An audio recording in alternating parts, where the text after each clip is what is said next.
Okay, my watch says 6 o'clock, so we're going to go ahead and get started. And I do see we have 23 participants on the line, so I would say we are in compliance for the meeting. And I'll refer to our council to ensure, our municipal council to ensure that we have met that. You're fine. Thank you. Thank you. So it is 6, and would like to welcome you all to our November meeting for the City of Oklahoma City Human Rights Commission Task Force. And I know I am supposed to be reading something to you, and I do not see it.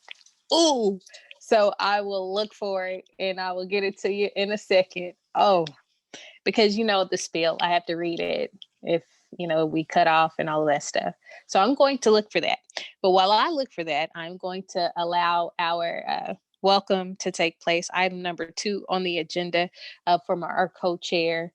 And I believe Dr. Andrea Benjamin is with us. So we'll hear from you while I look for that, Dr. Benjamin. Sure, thank you. I see that Mariana is also on the line, so I will defer to her in a second. But I do want to welcome everyone to the meeting.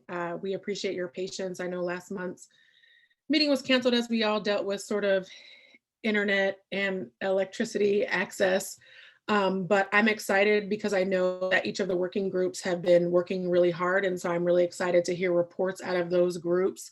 And I know that I think moving forward, these meetings are probably this is what we came to do once we hear the working group reports and figure out our next steps. So thank you all so much for joining us. I know we're all very busy and there's a lot going on. So I'm excited for the work tonight. Mariana, if you have anything to add, I'll turn it over to you. No, just echoing things that you said. Speaking of which, I am still without internet, so I'm joining by phone. But I appreciate everyone's dedication and commitment to this effort. Timeline wise, we're around halfway through this process. And as Dr. Benjamin noted, we are really kind of diving into the meat of this through what are our work groups finding and discovering as it relates to data, case studies, policies, et cetera. So I appreciate the work that you all are doing. I also just encourage you all, if you need to recalibrate, adjust your work plan, feel free to do that. Those are living documents, those action plans. So if you need to adjust or anything, take things off, add things, feel free to do that. And then we will just republish them. But again, appreciate you all. I look forward to what you all have to share with us this evening. All right. Thank you, ladies. And I apologize, Mariana. I did not see your name on here, so I didn't realize you were on the phone.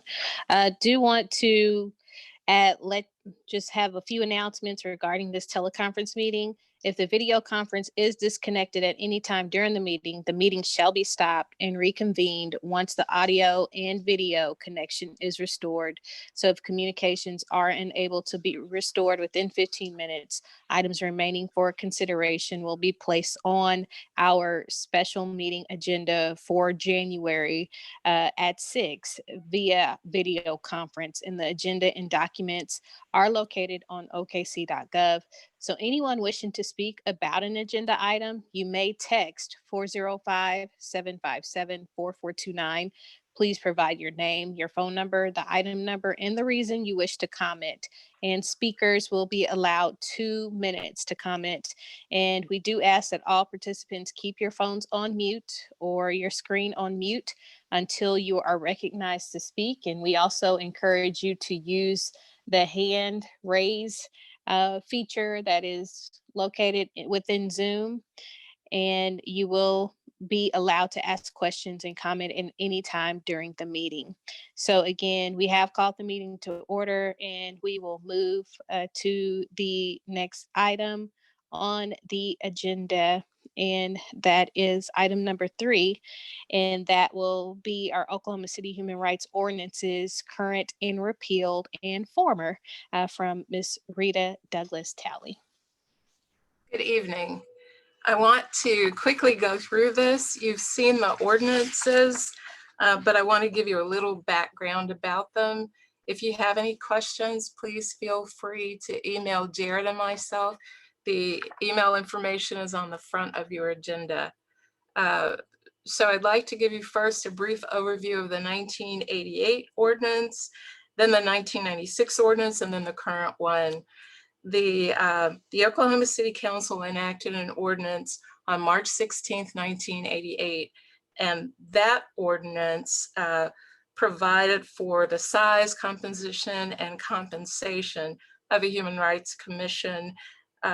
Primarily what it did was change the number of human rights commissioners from 15 to 9, with the members appointed by the mayor with the consent and approval of the council, with one member appointed from each ward. The previous commission included specific racial minorities, and I could give you that information in an email later through Jane. Some of the categories previously were handicapped, and you know we don't say handicapped anymore, older Americans, women, and then a majority selected from racial and religious minorities and other persons who have demonstrated an interest in human rights. Just as this group would, that group served without compensation. The 1988 Human Rights Commission members served for 2 years. And as you decide about establishing a Human Rights Commission, you may want to stagger the terms so that the membership doesn't all go off at the same time and you have some experienced members on your body. The members were required to meet at least every other month, kind of like what you're doing now as a task force. And at that time, just as you're also doing, it was 1/2 or more of the commissioners constituted a quorum. Action taken was by majority vote, which meant that when we had the 9-member group, that was at least 5. Also at that time, the commission considered complaints of violation of Article 4. And these were considered discrimination complaints. As I've mentioned to you before, there were subcommittees that reviewed the complaints and made referrals to the full body of the commission. And these functions were supplemental. Law enforcement agencies with the city and all of the other agencies that there are were still able to proceed in the manner that they were established to do. They were independent of the Human Rights Commission. And then in 1988, the groups changed. The policies changed to include individual racial, religious, or minority group interest. And each committee was required to include at least one commission member, with the commission member serving as chair of the committee. Also new in 1988 was a requirement for human rights commissioners to participate in forums to educate the public regarding human rights concerns of racial and other minorities. And then they adopted some policies, as you will see in the ordinance that you have before you. Probably the most major thing was the Article 4 that found that acts of vandalism, degradation, and brutality that were intended to intimidate and harass the person because of their membership in a particular group were that particular part of the ordinance was enacted, and that remains. So if a person is accused and then it is proven that an attack occurred because the person was a member of a particular group, then that would fit within the Article 4. The fine today and then was not more than $750 and or up to 6 months in the city jail. The ordinance in 1988 specifically excluded housing-related matters, and those were referred to the Metropolitan Fair Housing Council. In 2016, a prohibition against discrimination housing was enacted as part of the city code, the current one. So that is in there in the event you are aware of a person who has an issue with that. And then the previous commission was abolished by the city council on January 23rd, 1996. at the request of a council person, Frosty Peak. And I've given you some information about that. Although there is not currently an Oklahoma City Human Rights Commission, there are currently prohibitions in the city code against discrimination in places of public accommodation, private clubs, housing, and city contracts. And there are some listed exceptions. If you have any questions about any of those, let me know that. And then the city, importantly, Councilwoman Nice's colleagues enacted an ordinance that required a clause in all city contracts that said that you could not discriminate against a person because of their race, creed, sex, color, national origin, ancestry, age, or disability as defined by the Americans with Disabilities Act of 1990. And if you chose to do so, it could result in cancellation of your contract. There's some other interesting things that I found. Like I said, I'll get those to Jane, and those can be distributed to you. If anybody has a question, let me know. Thank you. Thank you. Are there any questions? If you have your hand raised, I don't see it, so you may need to just say your name and your question.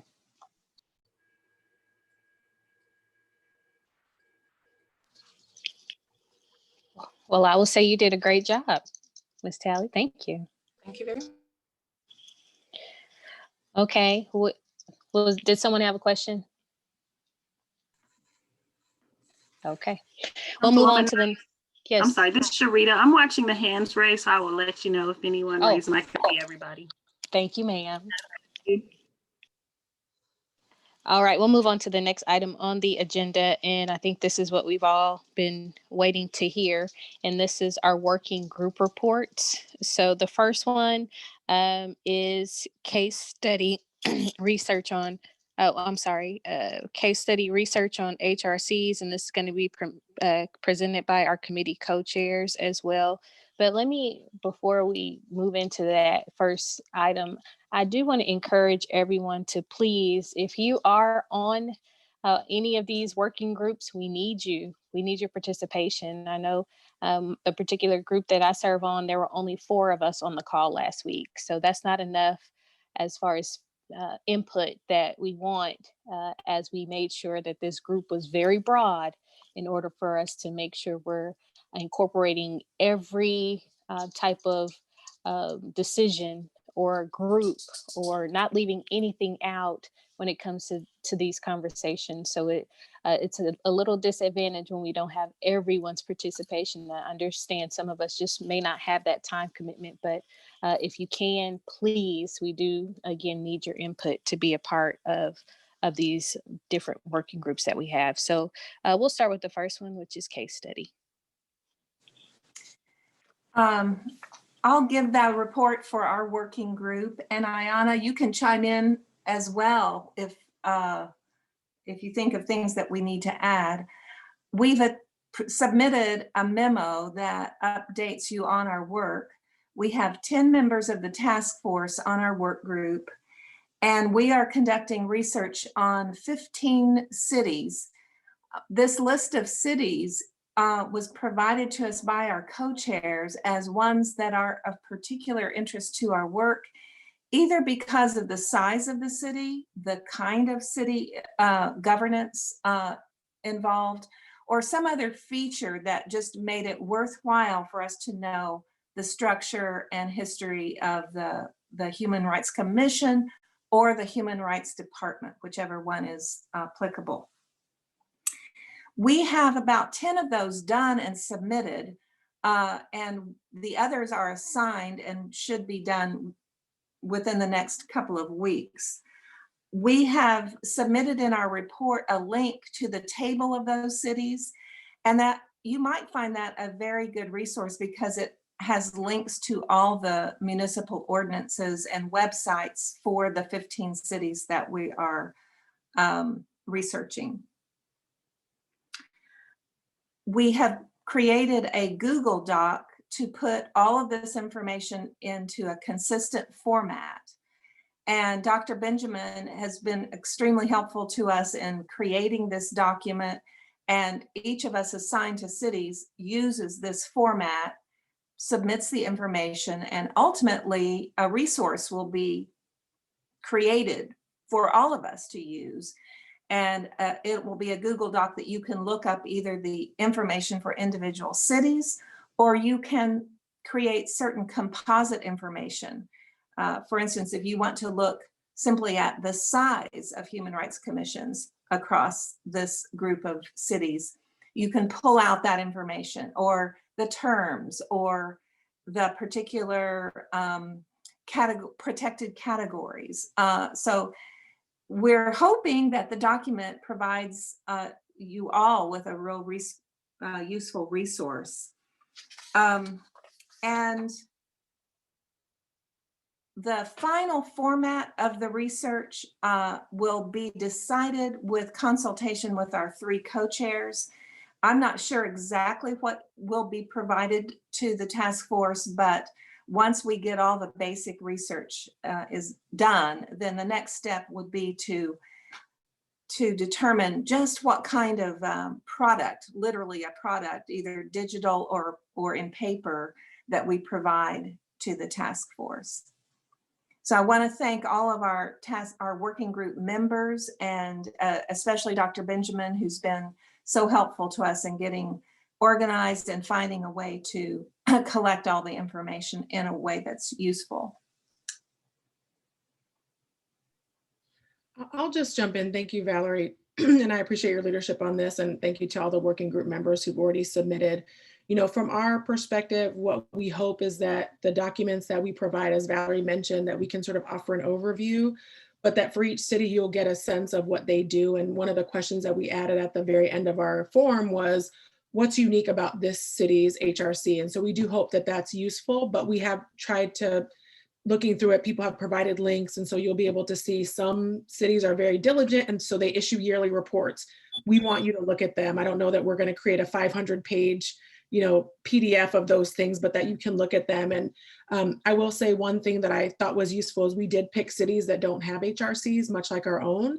And so trying to think about how they handle it. And so I did 2 of them, and one of them handles it at the state level, and one of them handles it at the county level. And so we want to be sort of clear that, you know, we really are trying to think about this from a sort of all-inclusive, all-around view, and that there are things that some places do really well, and maybe that will be something we want to replicate, but that we thought it was useful to just present you all with the basic information. Here's the scope, here's the range, here's the possibility, so that when we talk about it, we have a sense. And some of those cities do offer reports that include things like, this is the estimate of how much money we think our locale has saved by having an HRC, right? So that we really want to offer that information. So if you'll just bear with us, we have just a few more cities to add, and then we'll work on getting you that comprehensive list, as Valerie mentioned, sort of in those different ways by city, thinking about some of the big topics that it's useful to you all, and get that to you as soon as possible. So we appreciate you all. Thank you.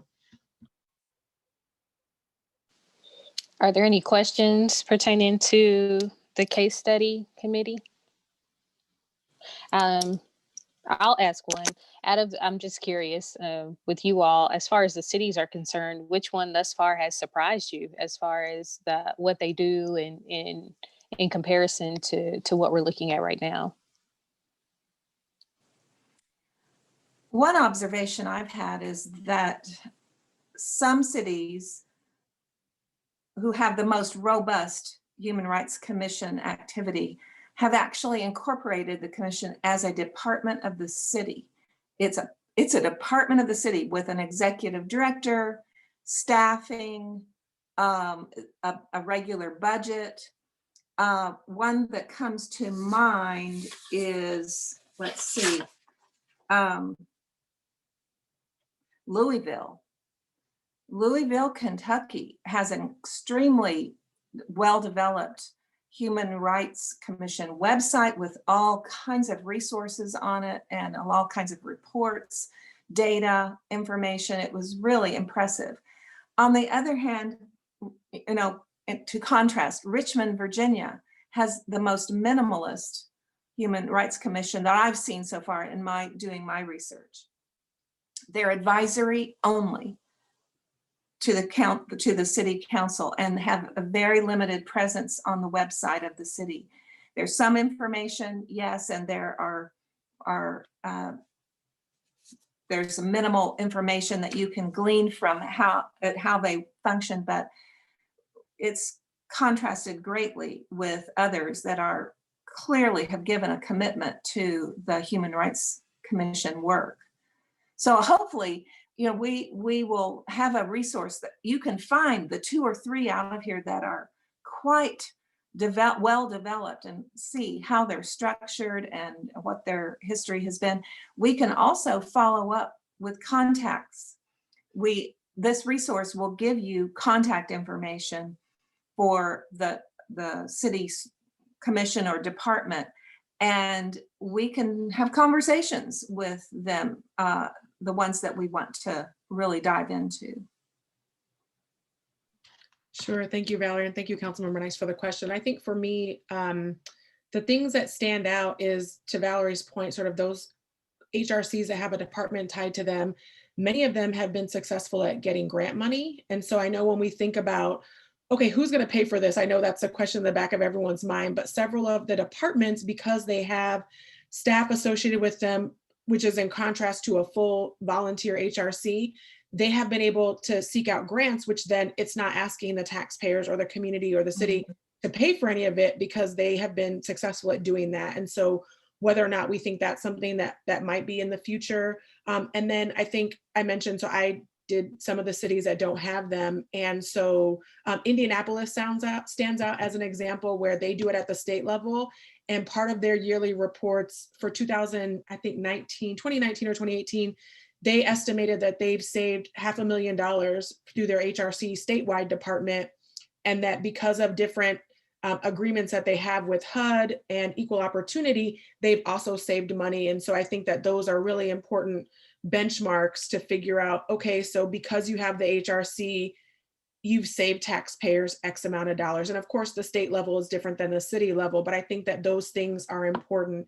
And then finally, I think what stands out for me is the St. Paul example, where again, most HRCs are volunteer. And of course, we know that might be the option, but the St. Paul HRC actually offers their commissioners a payment, an incentive payment to actually attend the meetings, which then quorum is met often, versus other places where you can see in some of their reports, if quorum isn't met, they're unable to complete their duties.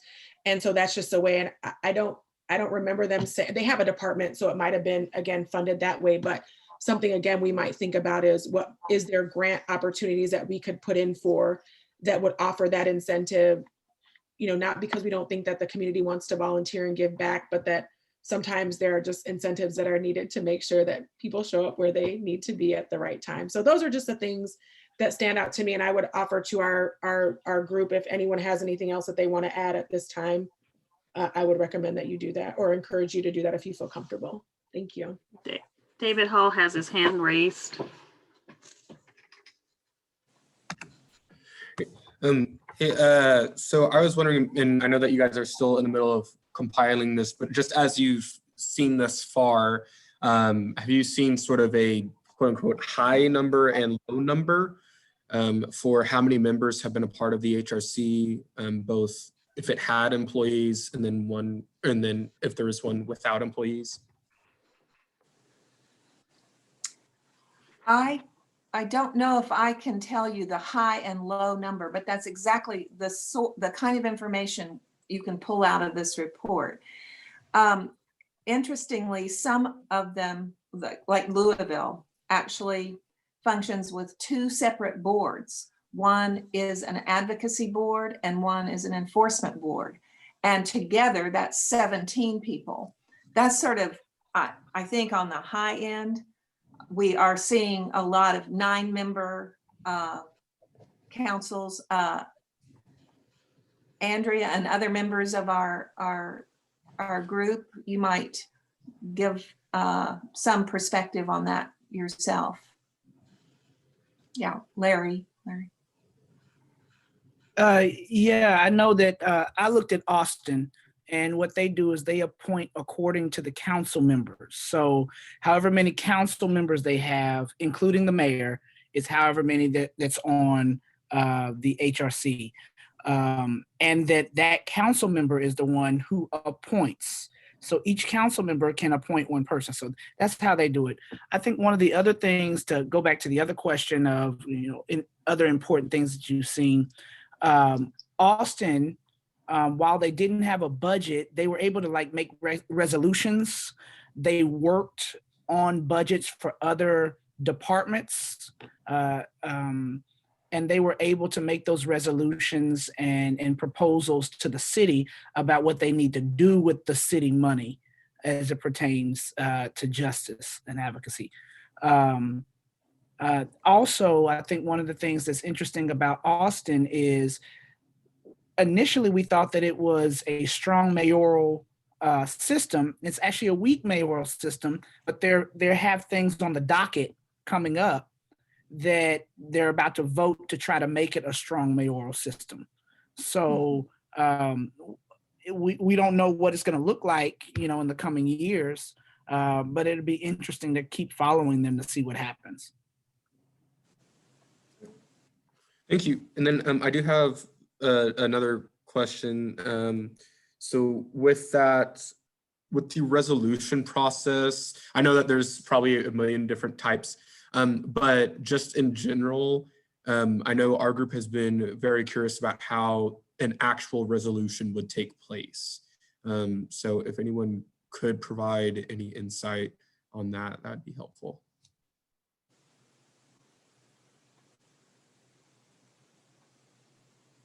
So from what I gathered from Austin, again, that was the area that I looked at. They have their own meetings.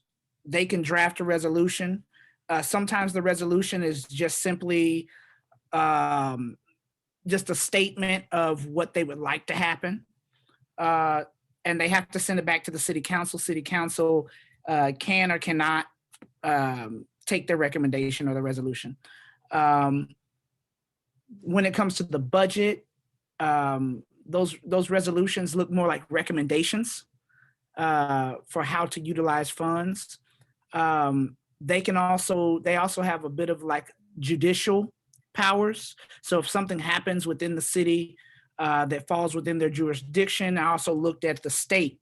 And so the state of Texas gives more power to HRCs, that they have the authority to follow through with kind of like a judicial process, bringing in people to talk about what happened, finding out all the evidence. They have more responsibility to work with the law enforcement as well to make sure that laws are followed. So it's a lot that they do. One thing that they did say though is that oftentimes, some of their resolutions, really don't amount to much. It's just more of a statement. But the HRC itself is the one who pushes the areas that they're looking at. So it doesn't come from outside sources. Those that are involved in the HRC decide, we're going to look at education this year, and they start doing the research on it. And then they present the resolution. So that's what I've gathered so far. David, just answer your question. Oh, sorry. Let me just answer David's question, which is right now with the data that we have, the commissions range from 3. There's a 3, a 7, 2 9s, 2 11s, 1 13, and 1 21. And then in terms of length of term, 2 years is pretty common. So 2 cities have 2-year terms. 4 cities offer a 3-year term. 1 city offers a 4-year term limit, and then there's some that don't have any term limits. And then different cities have different limits. Sorry. So 1 city offers you can serve for 8 terms. One of them says no more than 2 successive terms, and then 3 terms is pretty common as well. So like I said, hopefully once we have all the cities in, I know that's probably the interesting part. And then maybe how they get appointed is interesting to people too, but we'll try to have that as sort of that front end piece. And then, people will be able to look it up by city, sort of thinking about how different cities do things. And like we mentioned, there are limits to some things. So we'll have links that you all can look up and see what the reports look like. Some people might have linked to meeting minutes, budgets and those things, so that you all be able to sort of, but we'll offer those big top lines about sort of who serves, how they serve, and how long they can serve. Sorry, and I don't know who I interrupted. I can only see part. Dr. Benjamin, it's JD Baker. JD, sorry. No, you're good. You're good. You're right on point. I don't talk oftentimes in this meeting, I just listen. But just to give a little bit more context, just about kind of our current boards, trusts, and commissions. And Rita, correct me if I misstate anything. But the way most of our boards, trusts, and commissions work in the city, the Mayor Holt will appoint. I think he appoints all of the individuals that serve on boards, trusts, and commissions within the city, as well as he does have some appointments outside the city. So like the Metropolitan Library Commission or the Oklahoma City Housing Authority. Those aren't city entities, but he does do appointments to their boards on behalf of the city.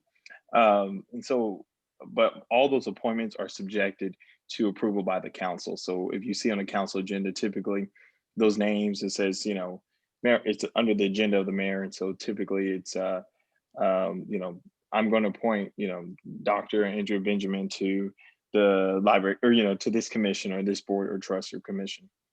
And so that's pretty much how it operates in our city. And a lot of times Mayor Holt, for a lot of the boards, trusts, and commissions, they have individuals from each ward. So there's Ward 1 representing Ward 2. That's the way the Planning Commission is. And then there's also at-large individual.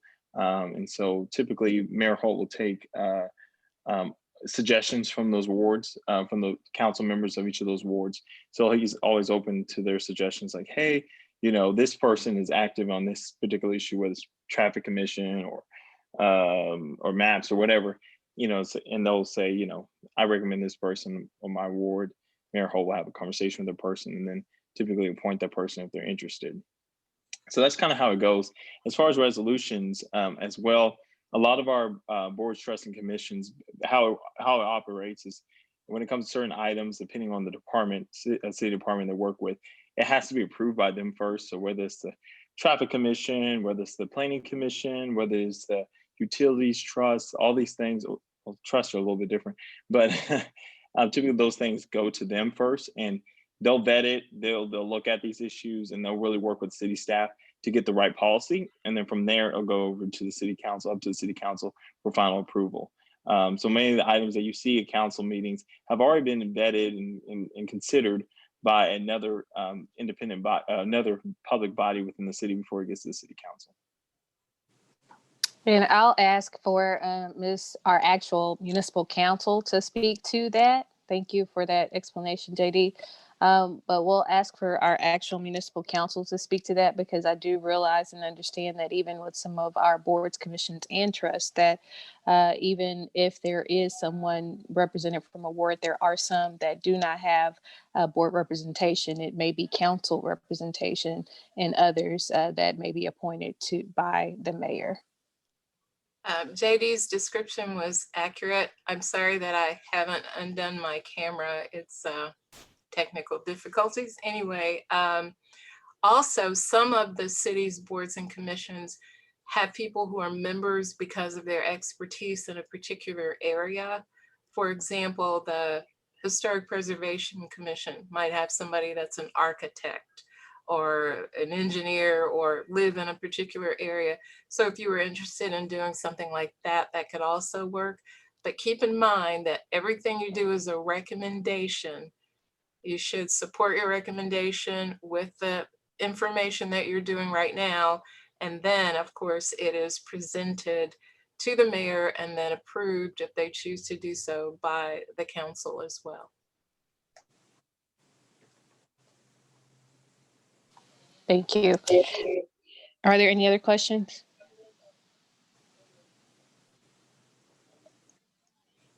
Okay, we'll move on to item under our working group reports, B, policy and legislation. So we'll hear from David Hall and Gabrielle Morales. Hello, everyone.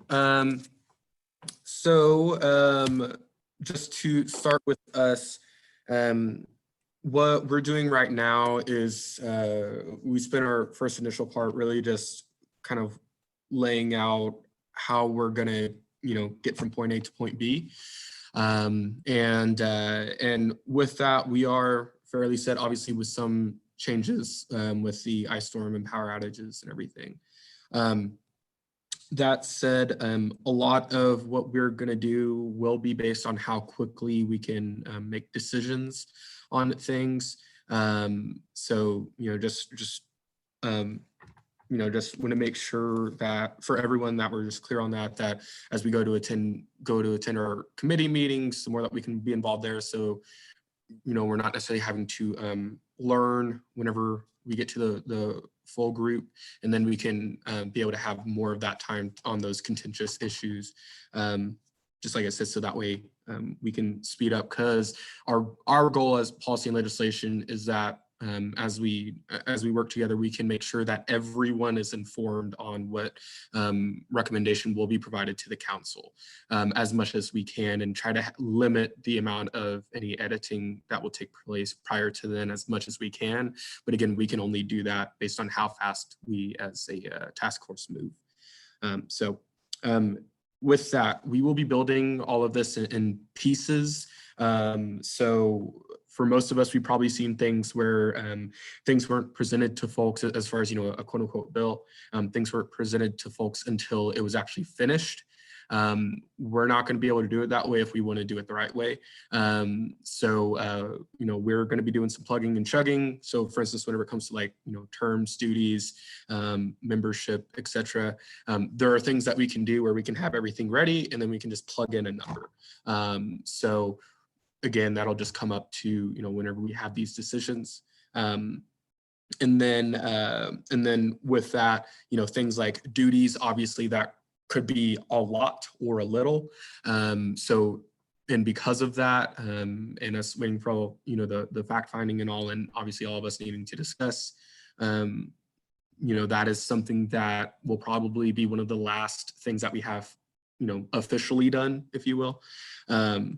So just know that while we will not be presenting a full thing, our goal is to have everything presented to you in pieces. And we will just, put it together as we get it. So we will probably at some point be having a quote unquote living document, if you will, for the task force as we get language provided to sort of an outline, if you will, to attorneys. We get that language back, provide it to you all, discuss and whatnot, and then have something that is, again, quote unquote, official until we actually all vote on what we are going to have as a full, quote unquote, bill to provide as a recommendation. With that, this is very important for all the committees specifically, not necessarily the task force, but all the committees. So we did have some questions that we wanted to answer just to make sure that we got crossed our T's and dotted our I's. First thing is that for our committees,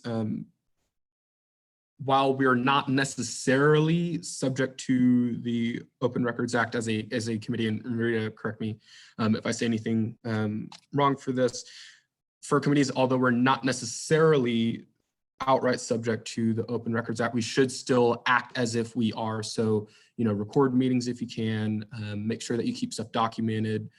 Don't delete the trash if you're a person who deletes your email. I know I'm a bad person about that.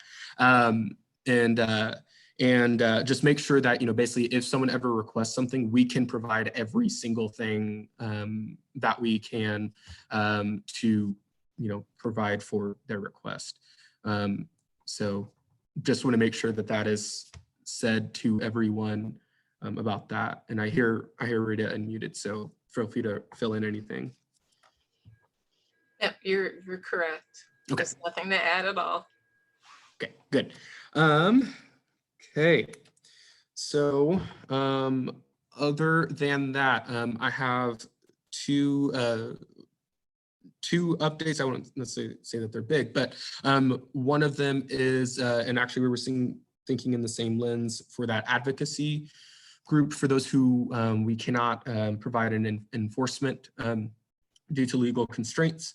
Just so you guys know, we have discussed that, and we think that this can maybe be some, obviously we'll discuss more, but we were thinking just, maybe this is something that we can have as one of the committees the HRC will likely have. So anything that we cannot enforce, we can provide directly to them.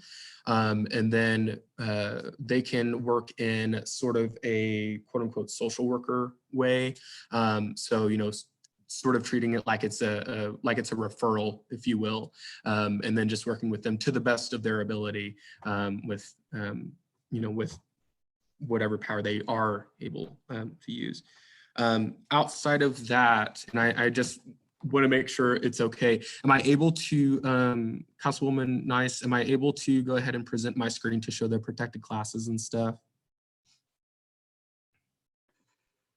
I can set that up for you right now. Hold on. Thank you. Thank you.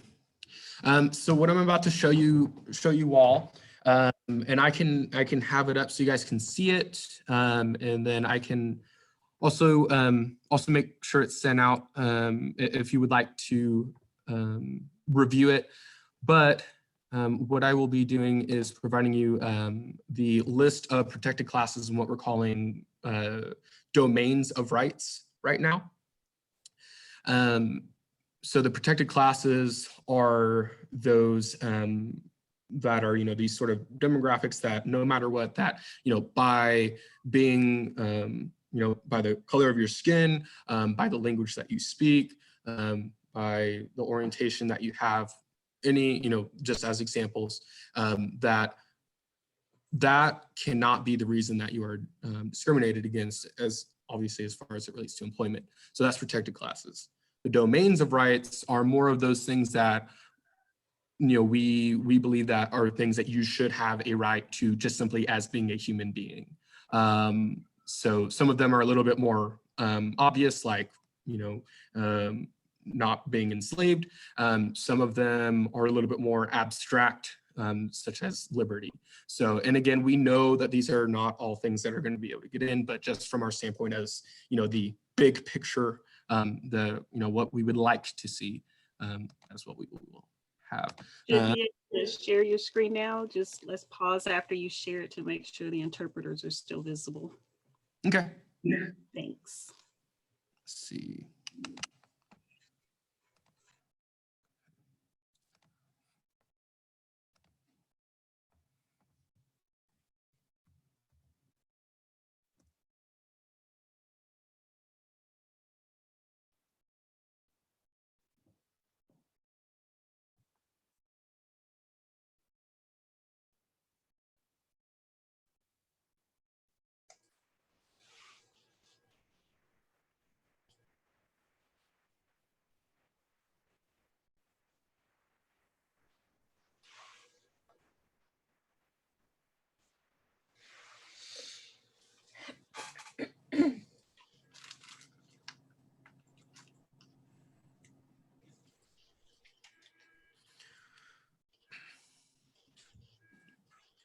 Councilwoman Nice, would you like me to go ahead and read them off for those who need to hear? Yes, Ms. Sharita, are we good as far as the interpreter? I don't know what's best in this situation.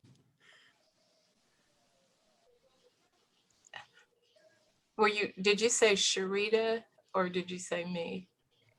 Ms. Sharita. Okay, I'm sorry. It Sorry, is- I was it's a- muted. I'm sorry. Okay. Yeah, we are still good. Thank you. Okay, go right ahead, David. Okay, so someone just yell at me if I'm going too fast. There's a lot here, so I do want to try to be quick, but obviously I want to be mindful for the interpreters. First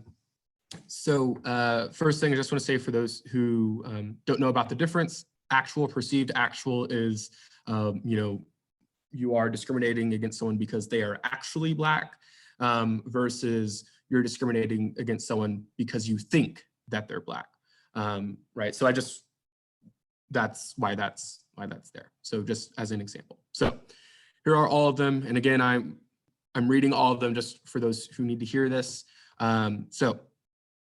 Sexual orientation, gender identity, gender expression, sex, religion, race, color, ethnicity, tribal affiliation, familial status, marital status, national or social origin, creed, HIV/AIDS. We're also looking at physical and mental health status. We're basically wanting to broaden it. Maternal or paternal status, disabilities, including but not limited to physical, mental, intellectual, or physical. Ancestry, status as it regards to public assistance, immigration, citizenship, documentation status, language use, political opinion and or affiliation, birth or other status, more so as it relates to minors, property, past criminal history, educational attainment,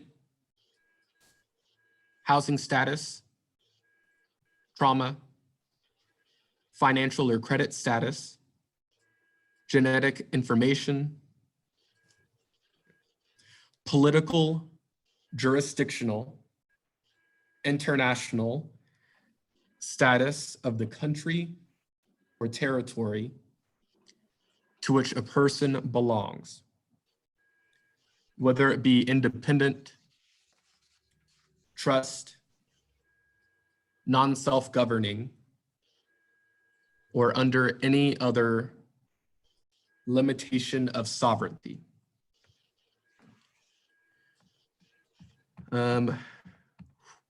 For the domains of rights, it's a very, very long list with much more words.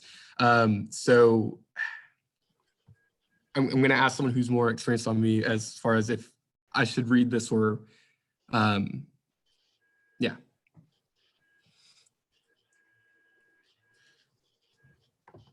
Excuse me, Madam Chair. Yes, ma'am. I would like to remind the task force of the provisions of the Oklahoma Anti-Discrimination Act that give powers to local commissions and limit the areas that can be considered to race, color, religion, sex, national origin, age, disability, or genetic information. So I want you just to consider that as you review the rest of Mr. Hall's report.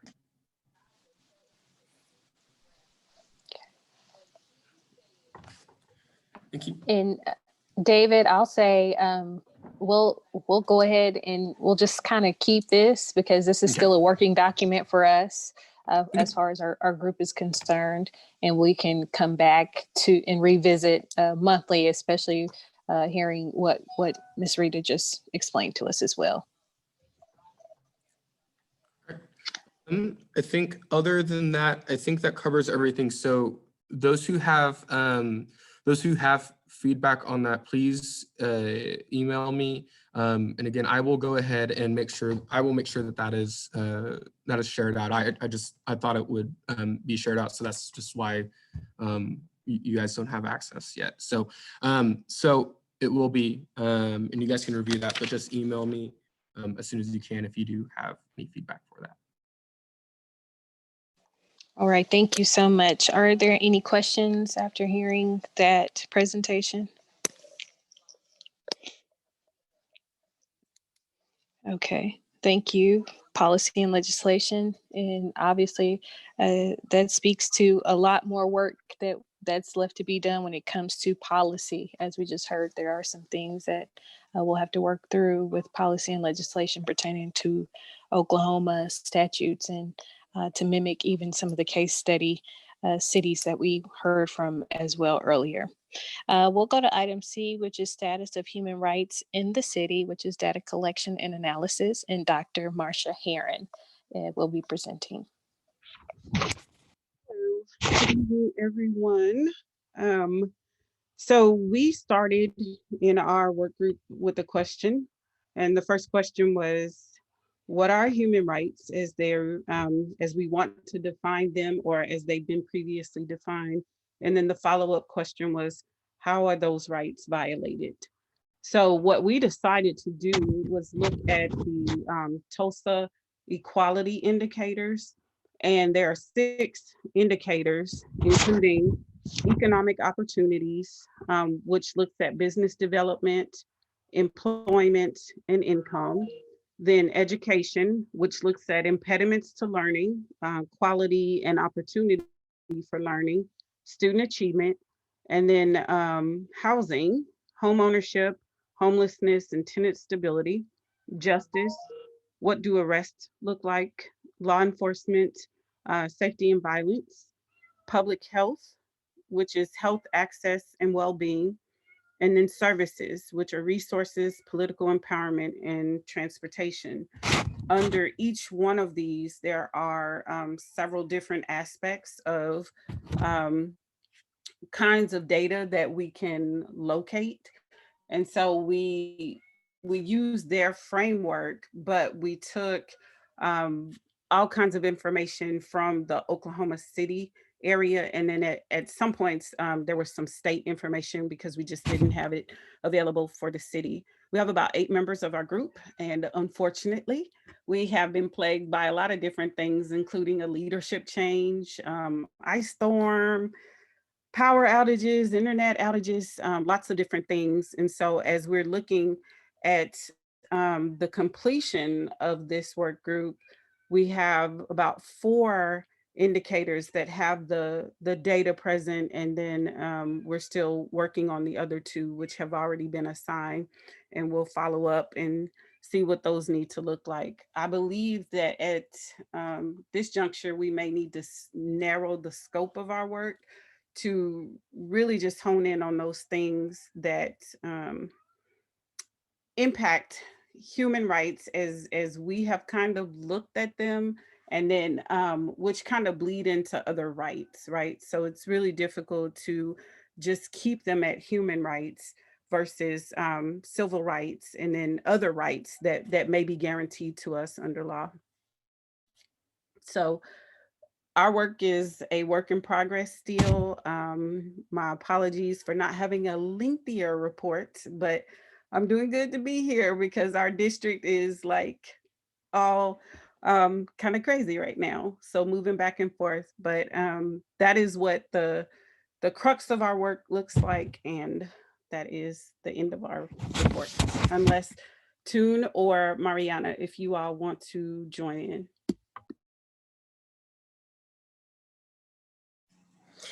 The only thing I would add, just as a discovery point within one of those domains, and I thank you for your leadership, especially during this turbulent time. I mean, you've done a great job, great job. So the only thing that I would add, one area of focus that I had was housing, and within the city of Oklahoma City's 2019 through 2020 Fifth Action Year Plan, a report, it cites insufficient fair housing protections in cities' anti-discrimination law. And we've referenced the anti-discrimination law quite a few times, both at the state and local level. And so that may be an area of focus if the commission is reestablished. And outside of that, there are, so far as policy wise and law, outside of that, we found within this domain quite a bit of data around affordability, as well as the disproportionate experience of severe housing and denial of home purchase loans by race and economic classes that we thought was very interesting. So just a need to work closely with Metro Fair Housing if the commission is reestablished, and to reassess anti-discrimination laws as it relates to fair housing protections.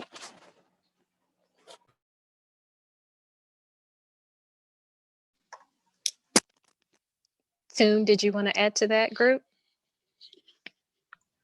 I feel like all of these points are really good. I do do think that Dr. Herons, thank you so much for taking the lead and leading us in our committee. I know there's only a couple of us on our call the other a month ago or so, and we've been working tremendously. But I think that Dr. Herons is right, and we need to maybe hone in on some of our focus, not widen it and make it too wide, but make a few pointers and to focus on in this work group. I think that's all I have. All right, thank you all, and we appreciate the work that you're doing. And again, I express this is why it's important to have all of the members of each group to be a part, so we can all be able to share with the input and being able to bring back something forward to the general body to discuss better and further. We'll move to our last working group report, and that is working relationships. We have Dr. Angel Wilson and Jessica Rose Johnson. Hello, everyone. Good evening. So our group, we have finalized, we have finalized and identified agencies. So we have 15 agencies now, or organizations or groups, business entities that we are working with or planning to work with. The next, after we've identified, the next thing that we plan to do is kind of like our base, it's like our base search. So we're going to, people can use whatever is their favorite search engine. It doesn't have to be Google, but people can use their favorite search engine to get the basics. So who, what, when, where, why, how, and whoever the key contacts for these identified agencies or organizations or business entities. And the reason we're doing that is so we can at least have, again, a foundational framework to start from. That way you don't have to spend time doing that when you're on the phone or when you're writing through email. So after that, we talked about an internal kind of matrix, or what I like to call the bingo card of evaluation for these identified agencies. So after we do that base search, that foundational search, then we are to contact the agency or business entity organization.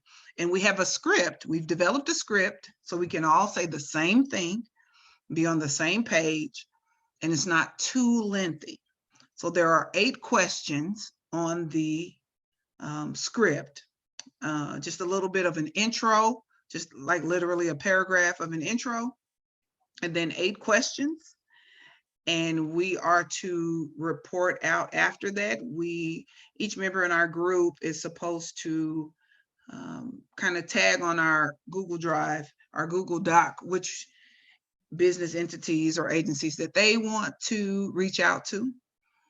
And yeah, so from there, we have a kind of first round, a softball date of getting this first round in by the 2nd, but we have a meeting on the 9th. So that'll be our check-in meeting, so we can get all of this information in. That is our hope, get all of it before the winter holidays come around and people kind of ghost. So that is what we intend to do. And I agree with the other chairs and co-chairs, and you too, Councilwoman Nice, that the meetings have been lean, yet we are diligent, yet we will persevere, yet we are resilient. So those of us who truly have been called to do this ministry, because that's what it is, we will move forward. And those people who, now don't get me wrong, of course we understand that life happens. So I would never discount that for anyone. However, we do know that despite life happening, there is a charge that has been placed before us. So we really want to make sure that we are doing our due diligence to hold up that mantle. Well said, Dr. Wilson. Thank you so much. And this is a ministry, this is a calling, and I want, we gonna pass the collection plate after this, but I'll say, I want you to realize that we were very thoughtful in the people that we wanted to bring to the table to be a part of this discussion. And I will also say there was a lot of feedback as to the members, how many people, because we knew we couldn't have a fair conversation unless we had all of these folks at the table and at the discussion. So we're doing a disservice to the discussion if we're all not being a part of it. So if you can, and trust me, I understand what took place with the ice storm. We were out of power for 12 days. So I know a lot of us had different ways we were impacted by what took place. But if you are able to send a text to your group members to just continue that conversation, we just encourage and ask that you would do that. Are there any questions for the working relationships as far as how you can put more input in before their next meeting on December the 9th? David, how nice. You're muted too. There you go. It's, so also, Sharita, I think I'm still on as a host right now, so I can't actually like raise my hand. Oh, like, sorry. Yeah, oh no, you're good. I just realized it, because it said I could mute people, and I was like, oh, I'm right now. Well, power. You better don't. You better don't do that. You're good. So I was wondering, and this might not be a question for the work group unless they know, but is there an employment office that the city has? Because just you know, our end goal is going to be employment specifically, and just from what I saw in the notes, I didn't see an actual employment office. So, and I thought the city might have one. That doesn't jump out immediately to my mind. I know that we do have EEOC on there, the Equal Employment Opportunity Commission. So I think that that's a great observation, David. So what we can do, because once whoever reaches out to them, it might be me, but once whoever reaches out to them, we will double back to see, hey, I know that you're the Equal Employment Opportunity Commission, but is there a larger entity that just all of the state's employment decisions or whatever falls under? We can do that. Right. Thank you. Sure thing. All right. Are there any more questions? And I know I said you better don't. That was not politically correct, or that was nothing to say. Either way, it's Thursday. Friday's tomorrow. Okay. Any other? Miss Ayana has a question, and Jessica Rose has her hand up too. Let me go to Jessica Rose first, and then we'll go to Miss Ayana. Just real quick, we can add the Oklahoma Employment Security Commission to the list, specifically, David, when it comes to employment.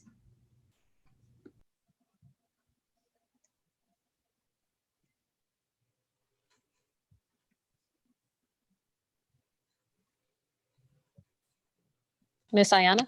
Okay, there are some of the things that are listed on the action plan were actual government agencies, and then there were others that were just community organizations. Is there a different expectation from those that are city agencies or state agencies versus those that are community organizations? And I also wanted to ask about the Department of Commerce, because when you were talking about, in the previous, when Dr. Heron was talking about the long list of the Tulsa equality indicators under economics, I was thinking about business and business opportunities that may be looked at in terms of this particular working relationship component. Am I on the right track in thinking about that, or am I off track? No, you're not off track. What ended up happening was, I do remember from the previous task force meeting that you did raise that question. And I also remember that another member brought to our attention that technically OMES oversees all of those departments technically as the management enterprise system. So we were going to tackle it from the top down instead, and get to, and another question that we ask when we do talk to these agencies or businesses is there anyone else that you believe that is doing this type of work or your type of work that we should contact? So that's where they came from. Gotcha. I just wondered, I mean, there's some groups on here that, you know, that are not state or city municipality related, you know, like U.S. Attorney's Office and that kind of stuff. But then you've got organizations like CARE or Freedom Oklahoma, and even, you know, the Inclusion and Diversity Consortium, trying to figure out how that fits in there too. All right. I do see we have, I'm going to read them in order of the hands that were raised. Seth Rott, Rabbi Harris, and David Hall. So we'll go in that order. Thank you, Madam Chairman. One, to kind of address what David's question, where you might find some employment data. You may look at the Department of Labor. I would recommend, I used to work at the State Department of Labor, and they handle like wage and hour complaints. If people are unpaid after, you know, a business goes out of business or they're fired from a business, they collect a lot of data on that, and they're responsible for enforcing it. So they may have some data points that you might want to look at outside of OESC. But my question is, like, as we're looking at some of these outside partners, have we talked about looking at any of our homeless alliances on if people are experiencing homelessness because of discrimination or violation of their human rights? And then also maybe potentially working with the YWCA and seeing if there were any domestic violence and things of that nature that people were experiencing because of human rights violations, whether it was a religious or an immigration status, that they were experiencing some type of discrimination that resulted in homelessness or violence. Just kind of a thought that I had. Thank you. Thank you for sharing that. We've added it to our list, and we definitely will take it under consideration. And if I may add Palomar, if you have not added that as well. On our list. Thank you. And now we'll go to Rabbi Harris and then David Hall. Thank you. Dr. Wilson, correct me if I am wrong, but as a member of this particular working group, we developed that list based on organizations to converse with about how they handle the human rights violations that they receive, complaints that they receive. So this is not a list of organizations that necessarily are interacting with people who have experienced human rights violations. So for instance, I think Palomar is such an excellent example. Yes, Palomar deals with that. And then they have right there in their building, the Oklahoma City Police Department. And so OKCPD is on our list because they receive the complaints.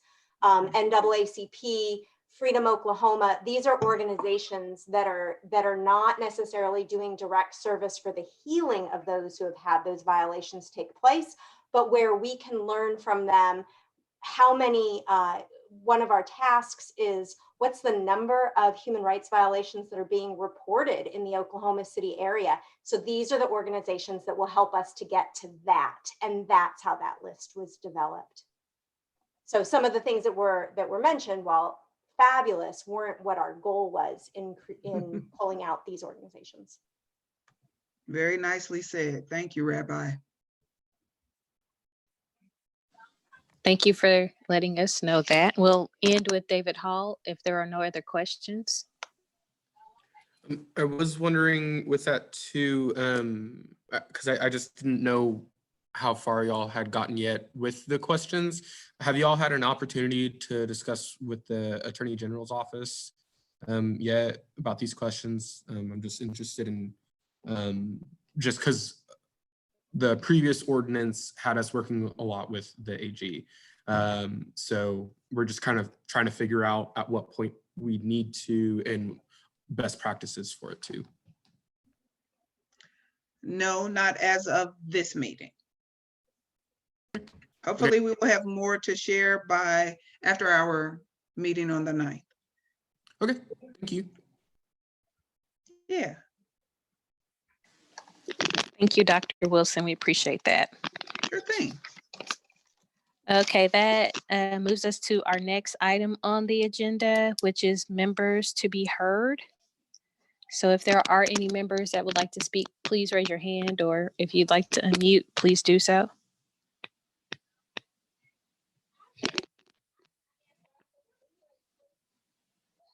Okay, I see David Hall. I was wondering if we are planning to schedule another meeting both to replace the October meeting, and then as I had said previously, just with the timing, I just don't really see us from having a fully informed group as much as we can, being able to accomplish everything with that truly informed proposal, if we don't add on potentially another meeting either early in January or maybe more into that. I don't know the timing, but middle of February. Okay. Well, you were actually ahead of me because that was going to be Okay, my question to everyone on the call and to our council to guide us through this. But we are wanting to see if we can have a meeting on December the 17th for us to come together. And I think this would be timely, especially with the working relationships having their meeting on the 9th. And I'm sure a lot of us would like to gather our thoughts and have another conversation before December is over, before 2020 is over. So is that a possibility for us to do? And I'll refer to our municipal council first to ensure that that is something that we can do. Yes, you can certainly do that. You will post the way that you have been. And of course, Jane will take care of that once you give her the agenda information. But yes, you can certainly meet within any particular time frame you'd like to do. Okay. Is there any opposition for the date of December 17th at 6 p.m. for us to meet? If so, please speak now or forever hold your Anna peace. Harmon, she says that is not good for me. Ms. Harmon, that is not a good date for you? It's the finals week for my students, so I have a lot of reports that I have to take care of before, Christmas break. Okay. Will you ask her which working group she's with?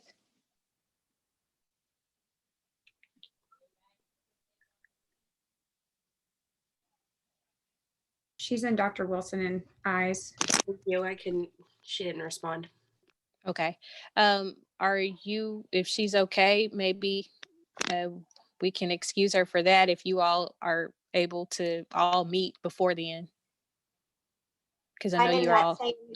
This is Rabbi Harris. I'm in that same working group. I wouldn't be able to come until later. It's Hanukkah and I need to do a community candle lighting, but I would be able to join probably sometime after 6:30. So,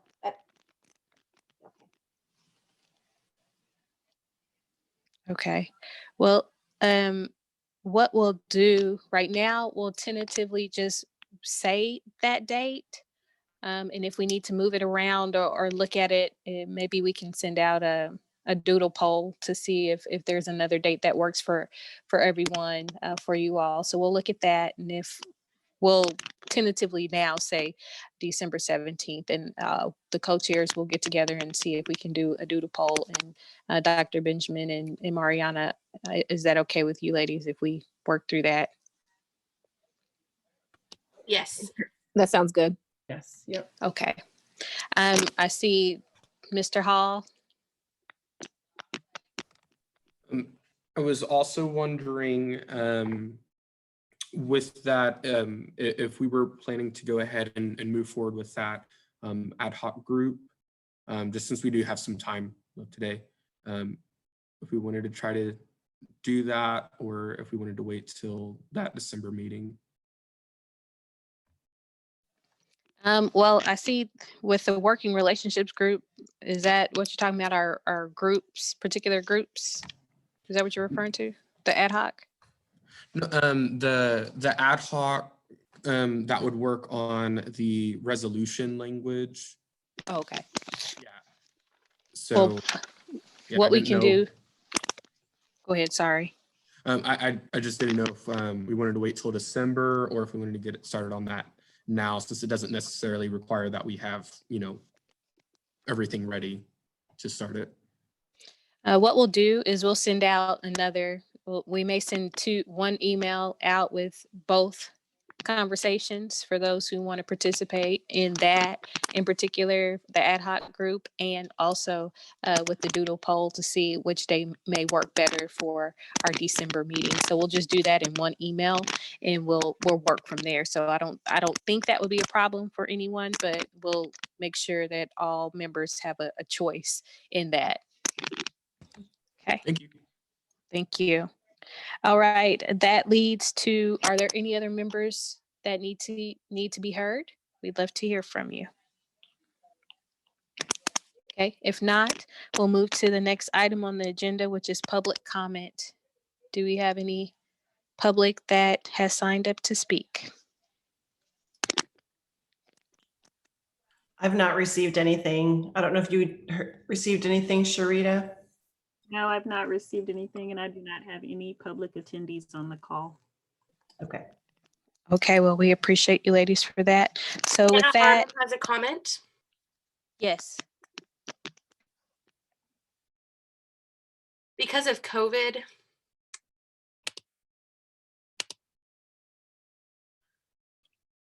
give me 1 second, please.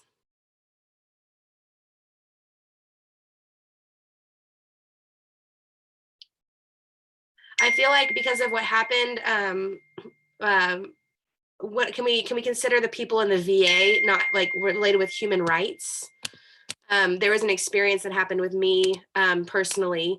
And so I was thinking that maybe we could add the VA as something to consider where people may be getting discriminated against. I didn't know if that was something we could take into consideration.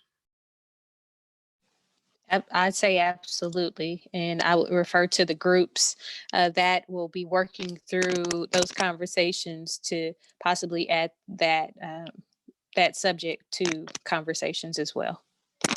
Can I ask a question? Is she talking about just the VA or the military in general?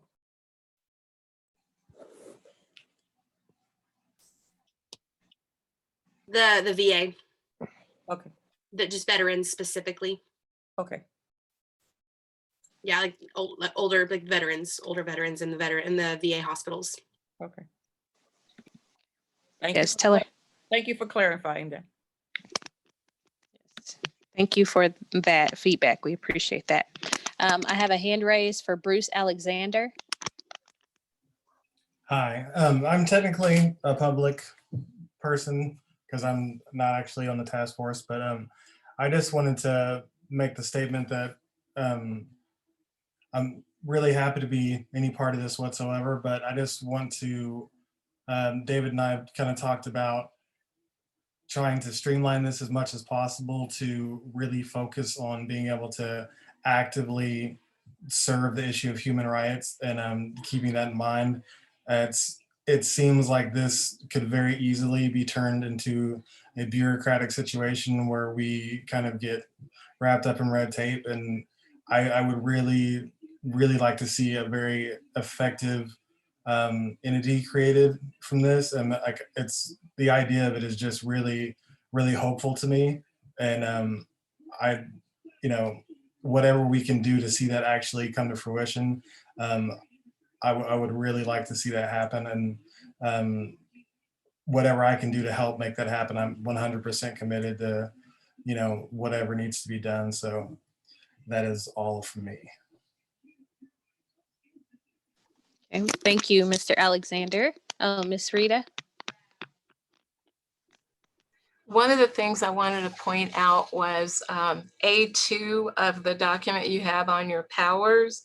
The committee that just reported and talked about all of the various agencies that they were working with, that's right in line with what the statute says, which is to cooperate with individuals and state, local, and other agencies, both public and private, including agencies of the federal government and other states and municipalities. So you have wide range on the one hand, but then what you do by yourselves is a little limited. So just keep that in mind. I think you're on the right track. Thank you for that feedback. And to Mr. Alexander, thank you for your comment. And I will say that's what we are striving to ensure, that this entity does turn into broadly what we want to see for our state, not just our city. But again, I want to reiterate, this is why it's going to take everyone that we have asked to be a part of this task force to ensure that they are working with their working groups, so we can ensure, again, all of those voices, collective voices, are at the conversation for us to move in the way that we need to forward this task force for our city, and again, be the example for our state as far as our city is concerned. So we again appreciate that feedback. So with that, I will ask. Go ahead. I just have one question, Councilwoman. I know the working relationship group had the Oklahoma City Public Schools on the list. Is there anywhere, Ms. Rita, that children come into the conversation at all? In the sense that you are cooperating with these various agencies, yes. So in the sense that you might choose to do things like forums and other presentations of that sort, resolutions, those kinds of things, you have pretty wide range. But in the sense that you operate as a commission reviewing complaints, then that is where you look to those limited categories that I mentioned earlier. So the rights of children is a whole separate entity, in other words. It could be a part of what you do to cooperate with other agencies, both public and private. But if you were to do it yourselves as a commission, then that, unless that child fit into one of the categories of race, color, religion, etc., then no. But you certainly can cooperate with others. Because that issue has come up in other cities and other states, the rights of children. I mean, I don't want to belabor the point right now because it's getting late in the day and I'm sure everyone is tired, but I'd like to chat with you about that at some point. Certainly, my phone number is right on the agenda. Give me a call or email me. Okie dokie. Thank you, Madam Chairwoman. All right. Thank you so much, Ms. Ayana. With that, I will ask our co-chairs if they have any closing remarks. And although we have on the agenda our next meeting for January 28th, please be on the lookout for the email for us to move forward for a December meeting and an ad hoc meeting for those who would like to participate in that conversation as well. Ladies. I'll just say thank you all for your willingness to add that extra meeting to make up for the meeting that we lost last month. So thank you. I don't have any comments. Thank you. Okay. With that, I will say good evening to you all, and please have a very safe holiday for next week, and please do your part as far as staying safe in that, whatever it may be. Okay. With that, we say good night. Have a good one. Thank you. Good night.